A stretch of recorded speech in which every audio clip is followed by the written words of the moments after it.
ছবি তোলার জন্যে কিংবা ভিডিও করার জন্যে অন্টারিও প্রভিন্সিয়াল পুলিশ 18 জনকে টিকিট দিয়েছে এবং এই টিকিটের কারণে তাদেরকে $615 করে পরিশোধ করতে হবে। দর্শক, এটুকু শুনে আপনাদের মনে প্রশ্ন জাগতে পারে যে ছবি তোলার জন্যে কিংবা ভিডিও করার জন্য পুলিশ $615 করে জরিমানা কেন করবে?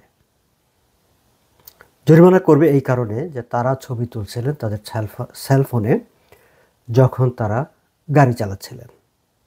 গাড়ি চালাতে চালাতে রাস্তার পাশে সংঘটিত একটি দুর্ঘটনার ছবি তুলছিলেন সেলফোনে কিংবা ভিডিও করছিলেন এবং বিদ্যমান আইনে সেটি হচ্ছে একটি অপরাধ, একটি বেআইনি কাজ। কেন সেটি অপরাধ, কেন সেটি বেআইনি কাজ, এই বিষয় নিয়ে আজ কথা বলবো। আপনাদের সবাইকে স্বাগত জানাচ্ছি ইন্স্যুরেন্স বিষয়ক ইউটিউব চ্যানেল ইন্স্যুরেন্স টকে। শুরুতে বলে রাখি দর্শক, এই চ্যানেলে আমি কানাডার ইকোনমি, অর্থনীতির নানা তথ্যপত্র এবং ইন্স্যুরেন্স বিষয়ক নানা তথ্যপত্র তুলে ধরি এবং এই যে তথ্যপত্র তুলে ধরি সেটি নিতান্তই আপনাদেরকে just to give you information and educational purpose only. Insurance বিষয়ক যে কোনো সিদ্ধান্ত নেওয়ার জন্য অবশ্যই আপনাদেরকে কোনো লাইসেন্সড ইন্স্যুরেন্স ব্রোকারের সঙ্গে কথা বলে নিতে হবে। বাই দ্য ওয়ে, আমি নিজেও একজন লাইসেন্সড ইন্স্যুরেন্স ব্রোকার। দর্শক, যে কথা বলছিলাম যে বেলভিল নামক এলাকায় অন্টারিও প্রভিন্সিয়াল পুলিশ 18 জন ড্রাইভারকে, মানে 18 জন ব্যক্তিকে $615 করে টিকিট দিয়েছে, কারণ তারা গাড়ি চালানোর সময় রাস্তার পাশে সংঘটিত একটি দুর্ঘটনার ছবি তুলছিলেন কিংবা ভিডিও করছিলেন। ঘটনাটি ঘটেছে শনিবার সকালে এবং সেখানে দায়িত্বরত পুলিশ যখন দেখলেন যে রাস্তার পাশ দিয়ে যাওয়ার সময় প্রায় অনেকেই গাড়িটা স্লো করে যেহেতু এটা হাইওয়ে, স্লো করে করে সেলফোনে তাদের ঘটনাস্থলের ভিডিও করছেন, ছবি তুলছেন এবং তখনই তারা এই টিকিটটি দেন এবং টিকিট দিয়ে সাবেক টুইটার, এখন যেটি এক্স নামে পরিচিত সোশ্যাল মিডিয়া প্ল্যাটফর্ম, সেখানে পুলিশের পক্ষ থেকে ওপিপি একটি টুইট করে এবং সেখানে তারা বলে যে এটি হচ্ছে একটি রিমাইন্ডার যে গাড়ি চালানোর সময় সেলফোনের দিকে না তাকিয়ে রাস্তার দিকে মনোযোগ রাখতে হবে এবং রাস্তার দিকে মনোযোগ রাখার এই কারণে জরুরি যে সেটি যারা ইমার্জেন্সি ক্রু, যারা জরুরি কাজে নিয়োজিত আছে, প্লাস অন্য যারা রাস্তায় আছে ট্রাফিক হিসাবে কিংবা অন্য যারা কো ড্রাইভার যারা গাড়ি চালাচ্ছে, তাদের সেফটির জন্য এটি হচ্ছে জরুরি। দর্শক, বিষয়টি পরিষ্কার যে সেলফোনে গাড়ি চালানোর সময় যে সেলফোন ব্যবহার করে ছবি তোলা কিংবা ভিডিও করা সেটি হচ্ছে একটি বেআইনি কাজ এবং সেই কারণেই বেলভিলে পুলিশ 18 জনকে এই টিকিট দিয়েছে। আমরা যদি অন্টারিওর এই নিয়মটি কি সেদিকে তাকাই, আমরা দেখব যে অন্টারিওতে আপনি using hand hold devices while driving, আপনি যখন গাড়ি চালাচ্ছেন, গাড়ি চালানোর সময় আপনি যদি হাতে কোনো ডিভাইস ব্যবহার করেন তাহলে সেটি হচ্ছে অপরাধ, সেটি হচ্ছে ইললিগাল বেসিক্যালি। সো আপনি সেলফোনে কারোর সঙ্গে কথা বলছেন, আপনি টেক্সট করছেন, শুধু যে গাড়ি চালানোর সময় তাই না, আপনি ট্রাফিকে গাড়িটা স্লো হয়ে আছে কিংবা ট্রাফিকের কারণে গাড়িটা থেমে আছে। এখন তো টরন্টো রাস্তায় যথেষ্ট ট্রাফিক থাকে এবং বিভিন্ন সময় এমনকি হাইওয়ে তো থেমে থেমে থেমে থেমে যেতে হয়, লোকাল রোডেও যেতে হয়। সো আপনি ট্রাফিক আছে, আপনি ট্রাফিকে থেমে আছে গাড়ি নিয়ে, ঠিক সেই সময় আপনি ভাবলেন যে কাউকে একটা টেক্সট করে ফেলি কিংবা একটু টেক্সট চেক করে কিংবা আমার মেসেঞ্জারে কোনো মেসেজ আছে কিনা কিংবা একটু ফেসবুকটা ঘুরে আসি, দ্যাট ইজ ইললিগাল। আপনি রেড লাইটে ট্রাফিক স্টপে দাঁড়িয়ে আছেন, সামনে রেড লাইট, সো আপনি গ্রিন হলে আপনি যাবেন। ইভেন অ্যাট দ্যাট পয়েন্ট আপনি যদি সেলফোন হাতে নেন, টেক্সটিং করেন বা কোনো কিছু আপনি সেখানে স্ক্রল করেন, দ্যাট ইজ ইললিগাল।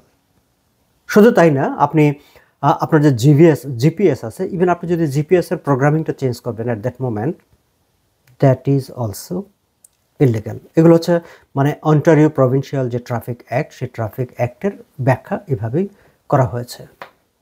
এখন আপনি যদি ইফ ইউ আর কট যে আপনি হ্যান্ড হোল্ড কোনো ডিভাইস ব্যবহার করছেন, সেলফোন ব্যবহার করছেন কিংবা যেটি বলা হয়েছে ইভেন কি জিপিএসের প্রোগ্রামিং আপনি চেঞ্জ করছেন, হোয়াট এভার মেবি, গাড়ি চালানোর সময়, ট্রাফিকে আটকে থাকার সময় কিংবা রেড লাইটে বসে থাকার সময়, সেটি হচ্ছে অপরাধ। এবং সেই অপরাধের শাস্তি কি? সেই অপরাধের শাস্তি হচ্ছে, যদি আপনি ফুল জি লাইসেন্স থাকে এবং সেটি যদি আপনার প্রথম ঘটনা হয়, তাহলে আপনাকে মিনিমাম টিকেট হচ্ছে, ফাইন হচ্ছে $615। It can be up to $3000। So যে পুলিশ আপনাকে ধরবে, সে আপনাকে কত টাকা টিকিট দেবে এটি তার ডিসক্রেশন, এটি তার ক্ষমতা।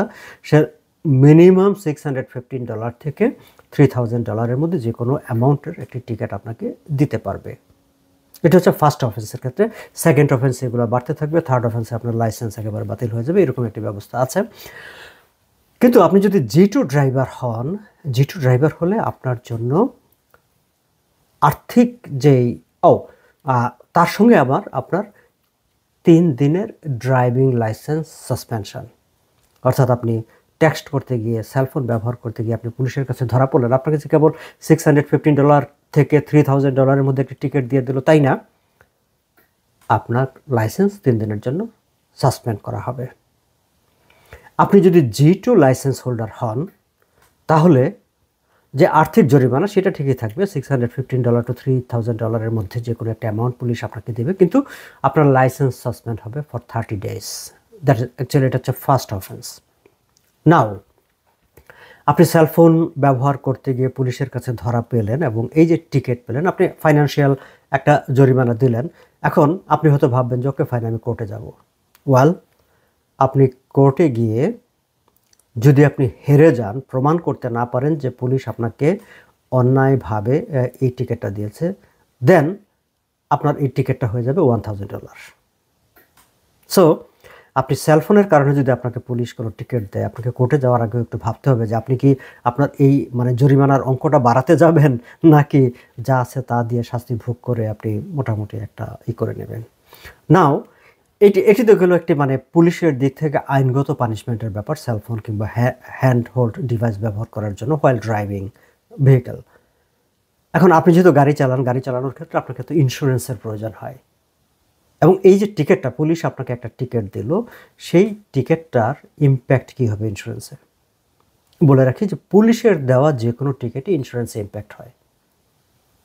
সো আপনি হয়তো কোনো একটা জায়গায় পার্কিং ভায়োলেশনের জন্য যে টিকিটটা দেওয়া হয়, সেটি মূলত বাইলো অফিসাররা দেয়, ফলে সেটি ইন্স্যুরেন্সে আসে না।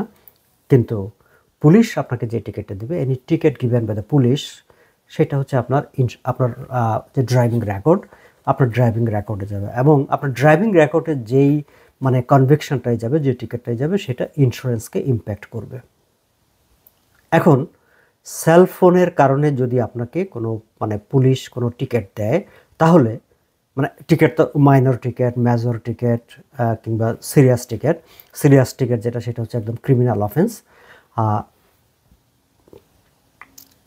আপনি এই যে পুলিশ আপনাকে সেলফোন ব্যবহার করার কারণে যদি কোনো টিকিট দেয়, সেই টিকিটটি হবে, সেটা আসলে ডিস্ট্রাক্টেড ড্রাইভিং, কারণ আপনি গাড়ি চালানোর সময় ডিস্ট্রাক্টেড ছিলেন, আপনি রাস্তার দিকে মনোযোগী ছিলেন না।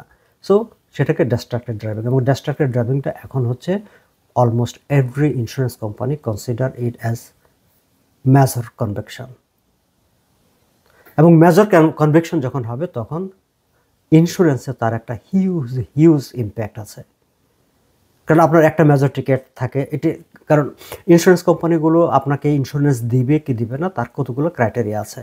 তার মধ্যে আপনার যদি কয়টা মেজর টিকিট থাকবে বা অ্যাক্সিডেন্টের সঙ্গে কম্বিনেশন, সেগুলো মিলে সেটা আলাদা করে আলোচনার বিষয়। বাট যদি মেজর টিকিট, আমি ধরে নিলাম যে আপনার রেকর্ড একেবারেই clean, this is the first conviction, আপনার একটা মাত্র টিকিট আপনার আছে major, but that will cost you a lot for next 3 years। কারণ এই টিকিটগুলো 3 বছর আপনার রেকর্ডে থাকবে। 3 বছর কখন থেকে? আপনি যদি কোনো কোর্টে না যান, চ্যালেঞ্জ না করেন, তাহলে যেই দিন পুলিশ আপনাকে টিকিটটা দিল, সেই দিন থেকে 3 বছর। কিন্তু আপনি যদি কোর্টে যান, তাহলে যেদিন কোর্টে সেটেলমেন্ট হলো, যেদিন কোর্ট ডিসাইড করলো যে yes you are convicted and this is your fault, সেই ডেট থেকে পরবর্তী 3 বছর। সো এই 3 বছর সময়ের মধ্যে আপনার যতটা রিনিউয়াল আসবে, প্রত্যেকটা রিনিউয়ালে আপনাকে হায়ার প্রিমিয়াম পে করতে হবে ইন্স্যুরেন্সের জন্য। সো খেয়াল করে দেখবেন দর্শক, যে আপনি গাড়ি চালাতে খুব জাস্ট রেড লাইটে আপনি বসে আছেন, কিংবা ট্রাফিকে বসে আছেন, ঠিক সেই সময় আপনি একটা টেক্সট করে বসলেন, কিংবা আপনি একটু ফেসবুক ঘুরে আসার চেষ্টা করলেন, কিংবা আপনি সেলফোনটা হাতেই নিলেন, অথবা আপনি কথা বললেন, অথবা গাড়ি চালাতে চালাতে কথা বললেন, হোয়াট এভার মেবি, এবং পুলিশ আপনাকে ধরলো এবং পুলিশ আপনাকে একটা টিকিট দিল। আপনি কেবল যে $615 থেকে $3000 মধ্যে পুলিশের দেওয়া যে টাকাটা পরিশোধ করলেন তাই না, নেক্সট 3 ইয়ার্স, 3 দিন আপনার সাসপেনশন থাকলো তাই না, next 3 years you are paying higher premium for your insurance. So আমার মনে হয় যে আমরা যখন গাড়িতে বসবো তখন যারা ব্লুটুথ ব্যবহার করেন দ্যাট ইজ ফাইন, কিন্তু যারা হাতে নিয়ে সেলফোন ব্যবহার করেন তাদের আসলে সেলফোনটা যখনই গাড়িতে বসবেন তখন একটু দূরে রাখাই ভালো, কিংবা অন্য কারো কাছে দিয়ে রাখা ভালো। আমি এই জায়গায় আমার এক বন্ধুর একটা অভিজ্ঞতার কথা আমি একটু শেয়ার করতে চাই। আমার বন্ধুটি মানে হাইওয়ে দিয়ে গাড়ি চালিয়ে চালিয়ে আসছিলেন, এবং ঠিক সেই সময়ে তার অফিসের বস তার সঙ্গে ছিলেন তার আরেকজন সহকর্মী।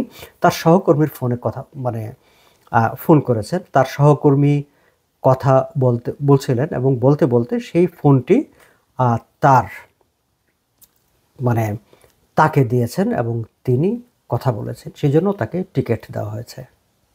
কারণ তিনি আসলে তার ড্রাইভিং থেকে তার মনোযোগটা অন্যদিকে সরিয়ে নিয়েছেন, এবং সেই কারণে পুলিশ তাকে টিকিট দিয়েছে।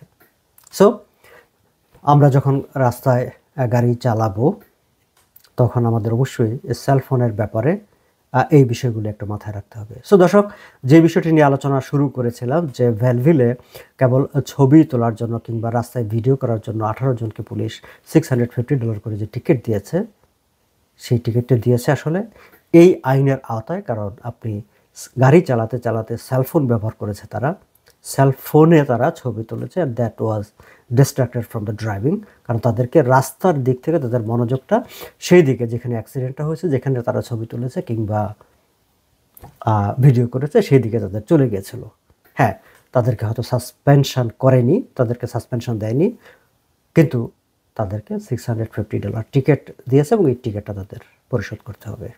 সো বিষয়গুলো একটু আমরা যদি মনে রাখি তাহলে আমাদের নিজেদেরও আমরা নির্ঝঞ্ঝাট থাকি, ঝামেলামুক্ত থাকি, পাশাপাশি সড়কও নিরাপদ থাকে। আজ এই পর্যন্তই দর্শক, শেষ করার আগে আবারও বলি যে আপনারা যারা, আমি এই চ্যানেলে কানাডার অর্থনীতি এবং ইন্স্যুরেন্স নিয়ে কথা বলে থাকি, আপনারা যারা এই ধরনের কন্টেন্ট পছন্দ করেন আমার এই চ্যানেলটি সাবস্ক্রাইব করে সঙ্গে থাকবেন। আপনাদের সবাইকে অনেক অনেক ধন্যবাদ আমার কথা শোনার জন্যে। ভালো থাকবেন সবাই।